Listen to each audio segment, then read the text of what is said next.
Welcome to Salsido Paranormal. I'm your host, James Salsido, and tonight I'm continuing my review of the Twilight Zone original TV series. As always, you can find all episodes and links to social media and ways to support the show at my website, which is salsidoparanormal.com. That's SALSIDO paranormal.com.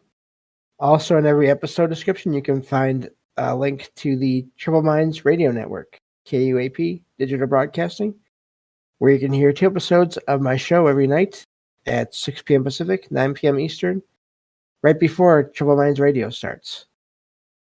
And I believe that takes care of everything. And so we can get right to this review here. It's been a little while since I've done one of these shows, and I'm glad to get back to it. Because eventually I'd like to review some other things.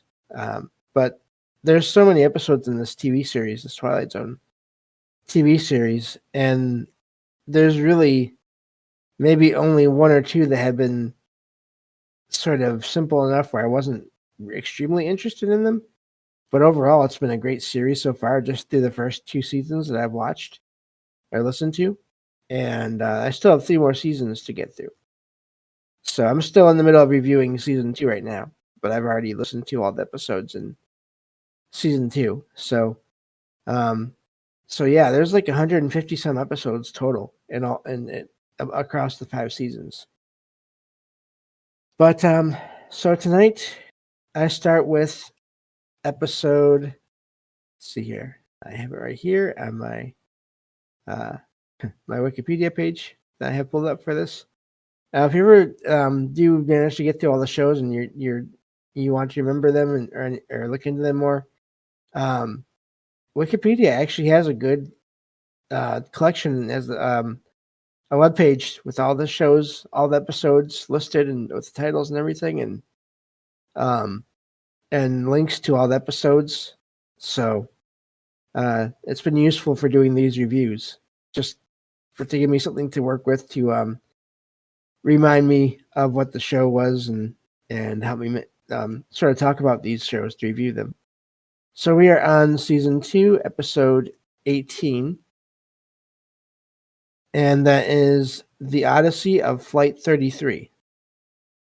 So this show is about a plane, Global Airlines Flight 33, and it's going from London to New York City.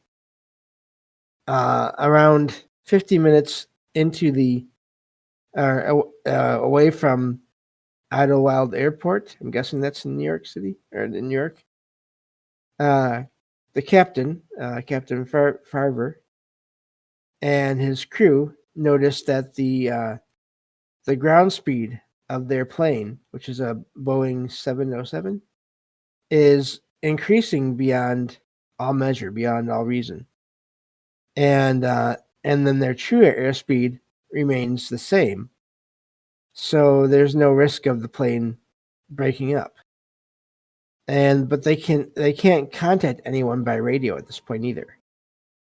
And so the plane goes through this flash of light, and there's severe turbulence after that.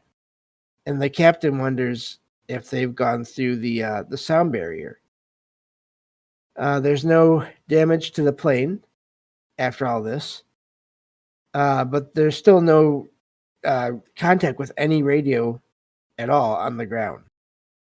And of course, this is frightening to the captain and this crew because they're worried that if they can't contact anyone through radio, then they could fly into another plane.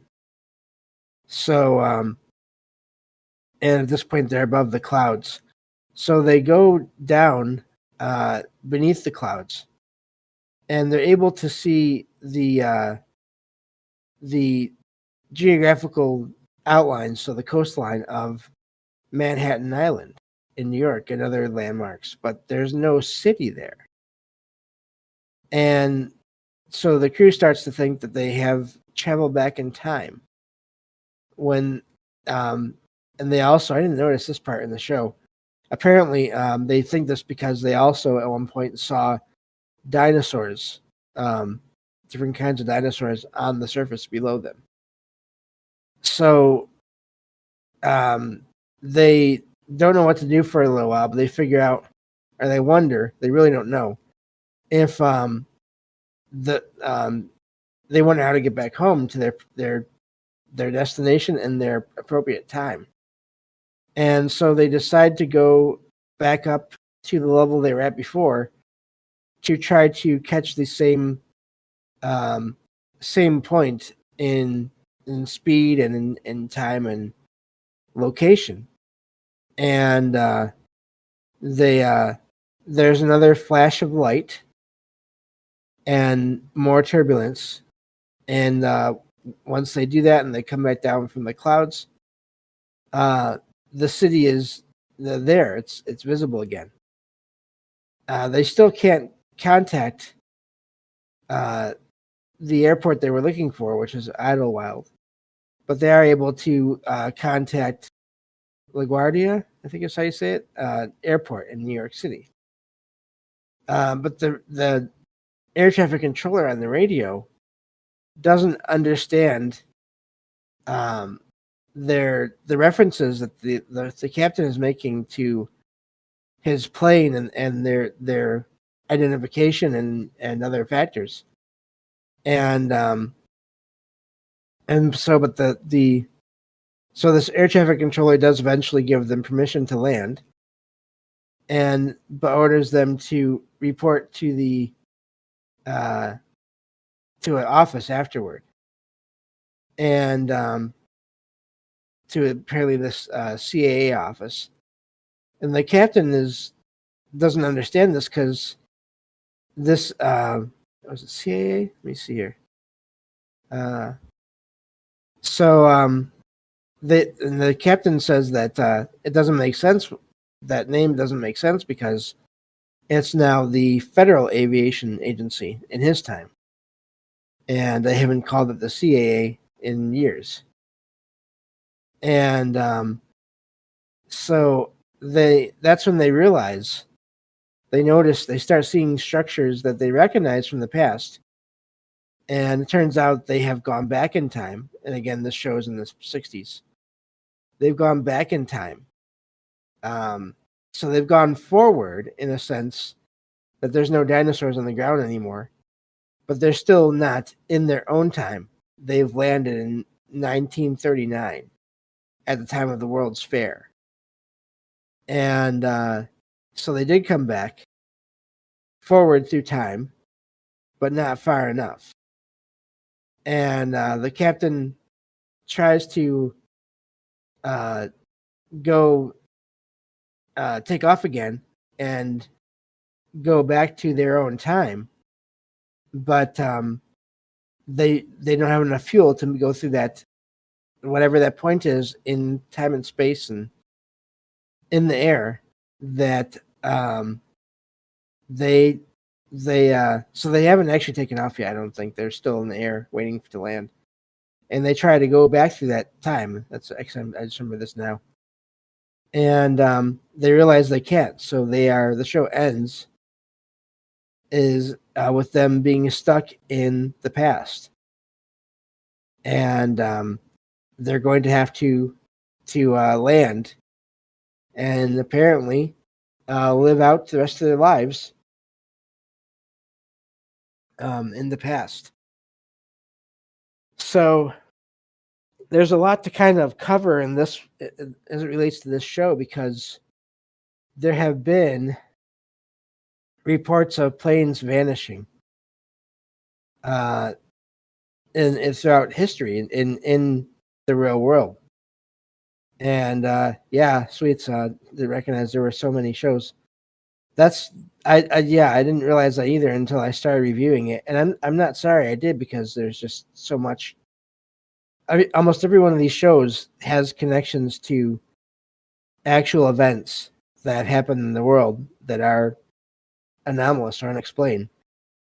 But there's a whole sort of subject within paranormal or unexplained or anomalous events of planes vanishing in places, or vanishing and then sometimes vanishing and never being found again, or vanishing and then reappearing in completely different areas, relatively speaking, than they were supposed to be. Excuse me. So let's see here. One moment, please.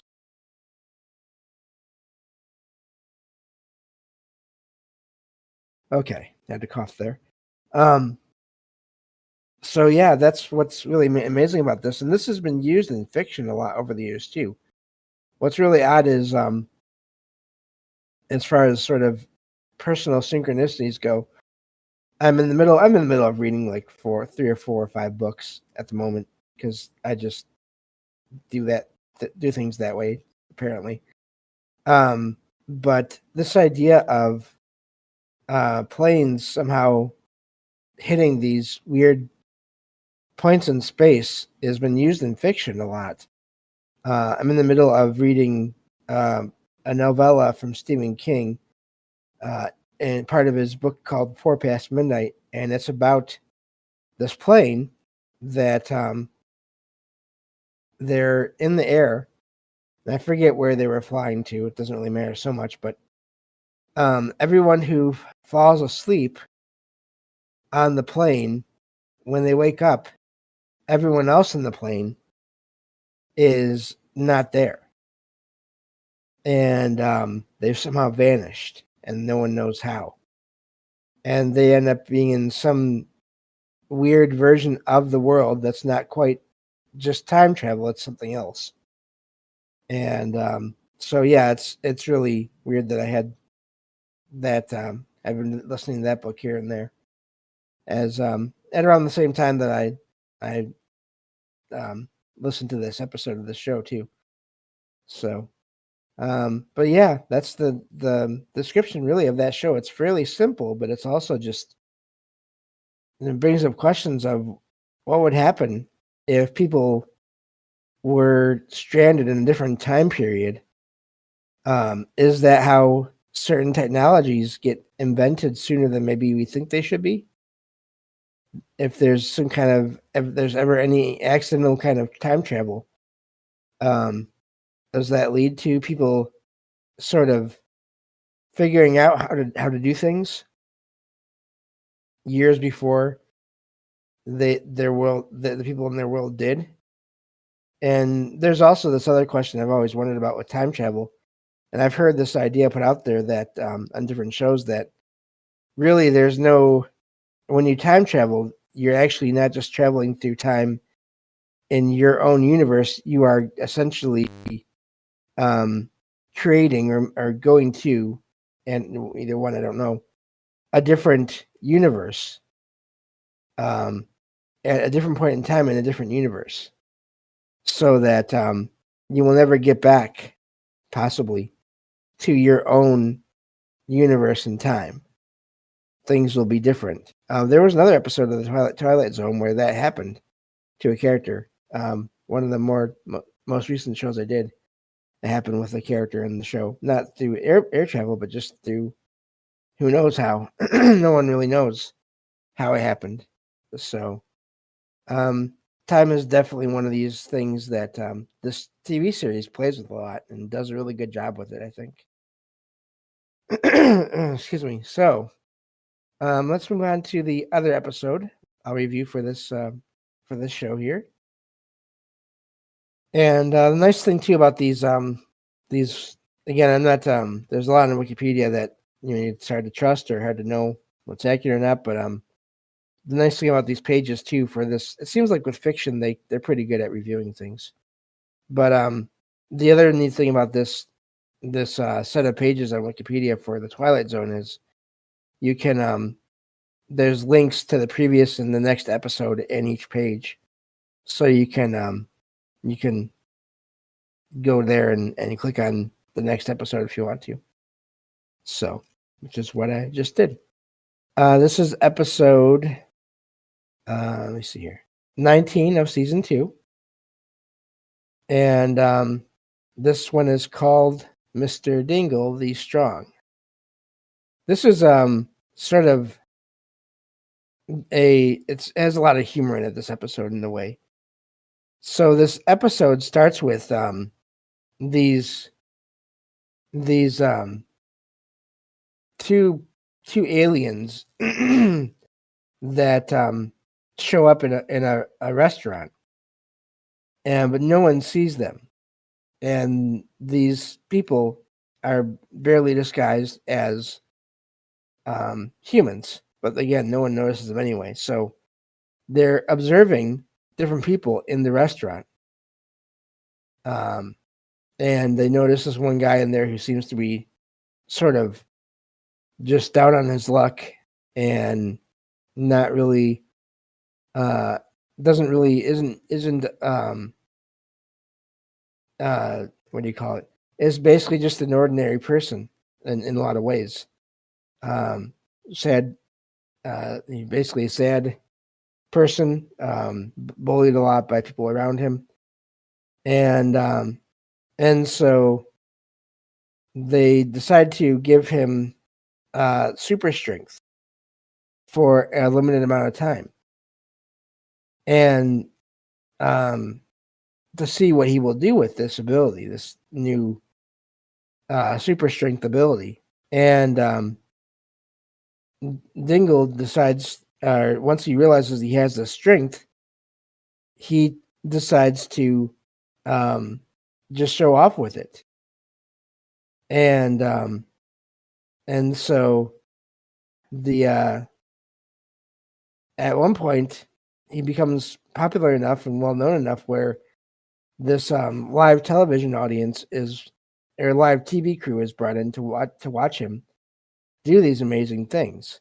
But just as they're there to do this, or to watch him continue to use his abilities, that ability fades, and he can't do what he told them he could do. He'd be able to do for them. And of course, the media, everyone there, basically accuses him of having made everything up, and so everyone leaves.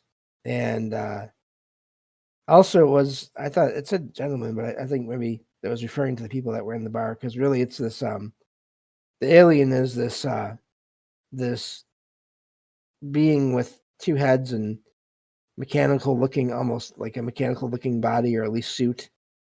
But as this alien, this Martian, it's according to the show here, as it's leaving, it runs into two other aliens from another world, Venus, supposedly, who are also looking around to do their own experiment.